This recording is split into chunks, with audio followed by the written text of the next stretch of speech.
Hello guys, आपका मेरा channel में एक बार फिर से स्वागत है। मेरा नाम है मोहित नेगी। आज हम चर्चा करेंगे एक ऐसे मैथमेटिशियन, राइटर, मोटिवेटर की जिन्होंने अपनी बुद्धि को ही अपना शस्त्र बना दिया था और जिन्होंने बिना शिक्षण ग्रहण किए अपने दिमाग को उच्च स्तर पर पहुंचा दिया और अपनी बुद्धि से सभी को अचंभित कर दिया।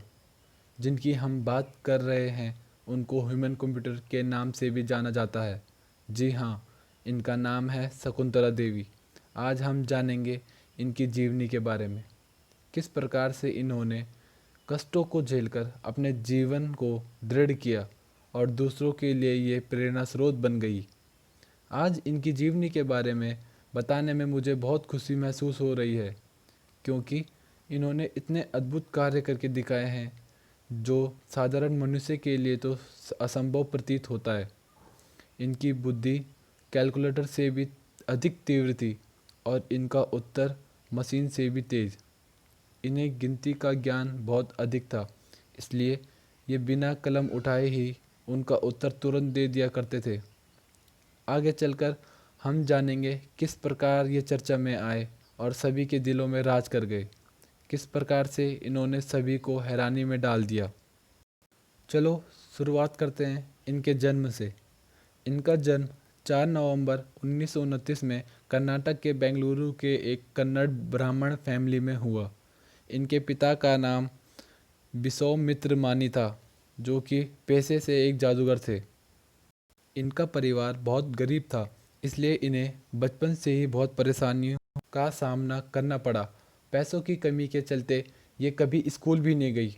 बचपन में ये अपने पिता के साथ कार्ड्स खेला करती थी और जब ये 3 साल की हुई तो इनके पिताजी इनकी कार्ड की ट्रिक्स से बहुत प्रभावित हुए और उन्होंने शकुंतला की क्षमता को पहचान लिया। किस प्रकार शकुंतला संख्या को याद कर लेती और उन्हें उपयोग में लाती। इनके पिता इनकी खूबी को पहचान गए थे, इसलिए इनके पिता इन्हें 6 साल की उम्र में इनकी काबिलियत को प्रस्तुत करने के लिए इन्हें यूनिवर्सिटी ऑफ मैसूर ले गए। शिक्षण ग्रहण किए बिना ही ये महज 5 साल की उम्र में क्यूब रूट्स निकाल लिया करती थी। अपने तजुर्बे को साझा करने के लिए ये उसके बाद Osmania university, university of Hyderabad और विशाखापट्टनम जाती है। 1944 में ये अपने पिता के साथ लंदन चली जाती है। अब बात करेंगे हम इनकी मेंटल कैलकुलेशन की। उसके बाद ये दुनिया के अधिकतम देशों में भ्रमण करती है। 1950 में ये यूरोप और 1976 में ये न्यूयॉर्क सिटी का रुख अपनाती है। अब हम जानेंगे कि इन्हें ह्यूमन कंप्यूटर का टाइटल मिला तो मिला कैसे। इससे जुड़ी एक घटना है। 1955 से पहले ये अपने हुनर का प्रदर्शन कर चुकी थी। 1955 में इन्हें बीबीसी शो में बुलाया जाता है, जहां लेस्ले मिचेल, जो कि उस होस्ट के होस्ट थे, उन्हें एक कॉम्प्लेक्स मैथ प्रॉब्लम देते हैं और कुछ सेकंड के अंतराल शकुंतला उस सवाल का जवाब दे देती है, परंतु मिचेल कहते हैं कि आपका जवाब गलत है, क्योंकि यह जवाब हमारे टीम के द्वारा कैलकुलेट किए गए जवाब के साथ मेल नहीं खाता। बाद में उन्हें ज्ञात होता है कि शकुंतला का जवाब सही था।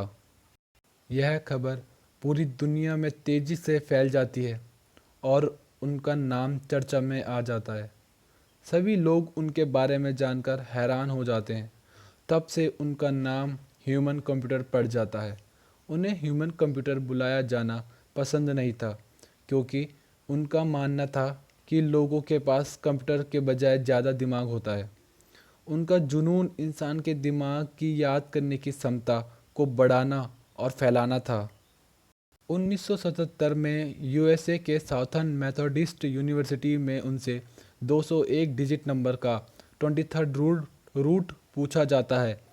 यूनिवैक कंप्यूटर जितना समय उसे हल करने के लिए लेता था, शकुंतला ने उससे 10 सेकंड पूर्व ही अपना जवाब बता दिया। इस घटना से उनका जीवन नई बुलंदियां छूने लगा और वे प्रसिद्ध होते चले गए। जल्द ही वे अपनी प्रतिभा से कुछ आमदनी करने लगी थी। 1980 में इंपीरियल कॉलेज लंदन के डिपार्टमेंट ऑफ कंप्यूटिंग ने उन्हें 13 डिजिट के नंबर को गुणा करने को कहा। शकुंतला ने महज 28 सेकंड में ही इसका सही जवाब दे दिया। जैसे कि आप अपनी स्क्रीन पर देख सकते हैं, ये वो 2 नंबर थे और उनका जवाब ये था। तो आप सोच ही सकते हैं, आप अनुमान लगा सकते हैं कि 28 सेकंड में कोई इतना बड़ा नंबर कैसे गुणा कर सकता है। और इस घटना के चलते 1982 में उनका नाम Guinness book of world record में शामिल हो जाता है। 1988 में Shakuntala university of California USA जाती है। वहाँ उन्हें अर्थुर जेनसेन, जो कि उस समय के वहाँ के एजुकेशनल साइकोलॉजी के प्रोफेसर थे, कुछ टास्क और प्रॉब्लम जैसे क्यूब रूट और सेवंथ रूट देते हैं, लेकिन शकुंतला उसका भी सही सही जवाब दे देती है। और अब एक नज़र उनकी पर्सनल लाइफ की ओर। 1960 में वे भारत आ जाती है और आईएएस ऑफिसर परितोष बनर्जी से विवाह कर लेती है। उनकी एक पुत्री होती है जिसका नाम अनुपम बनर्जी है। उनके आंतरिक रिश्तों के टकराव के कारण 1979 में उनका डाइवोर्स हो जाता है। 1980 में वे साउथ मुंबई और मेडक से लोकसभा का चुनाव लड़ती है। मेदक में वे पूर्व प्रधानमंत्री इंदिरा गांधी के विपक्ष में खड़ी होती है, परंतु हार जाती है और 1980 में वापस बेंगलोर चली जाती है। अब हम बात करेंगे इनके अवार्ड्स एंड अचीवमेंट्स की। इन्हें 1969 में यूनिवर्सिटी ऑफ फिलीपींस के द्वारा most distinguished women of the year से सम्मानित किया गया और 1988 में उन्हें वाशिंगटन डीसी में रामानुजन मैथमेटिकल जीनियस से सम्मानित किया गया। इन्होंने Shakuntala Devi education foundation public trust की शुरुआत की थी, जो कि उन बच्चों को शिक्षा ग्रहण कराते थे जो गरीब परिवार से थे और जिन्हें पूरी सुविधा हासिल नहीं हो पाती थी। ये कुछ किताबों का नाम है जो शकुंतला के द्वारा लिखी गई। Awaken the genius in your child, caste system in India, environment and rural development, figuring, mathematical merry go round and etcetera. इनकी सबसे चर्चा में आने वाली किताब द वर्ल्ड ऑफ होमोसेक्सुअल्स थी। अब बात करेंगे इनके डेथ एंड लीगेसी की। अप्रैल 2013 में सांस लेने की समस्या के चलते बेंगलोर के हॉस्पिटल में इन्हें एडमिट कर दिया गया और 83 साल की उम्र में 21 अप्रैल 2013 को उनका देहांत हो जाता है। 4 नवंबर 2013 को उनकी जन्म तिथि के दिन गूगल ने इन्हें गूगल डूडल से सम्मानित किया, जैसे कि आप अपनी स्क्रीन पर देख ही सकते हैं।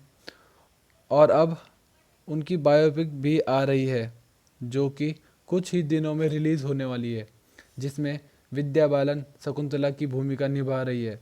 इस फिल्म में वो सभी घटना मौजूद होगी जो हमने आपको अभी बताया है। सो ये थी शकुंतला की biography. Thanks for watching this video.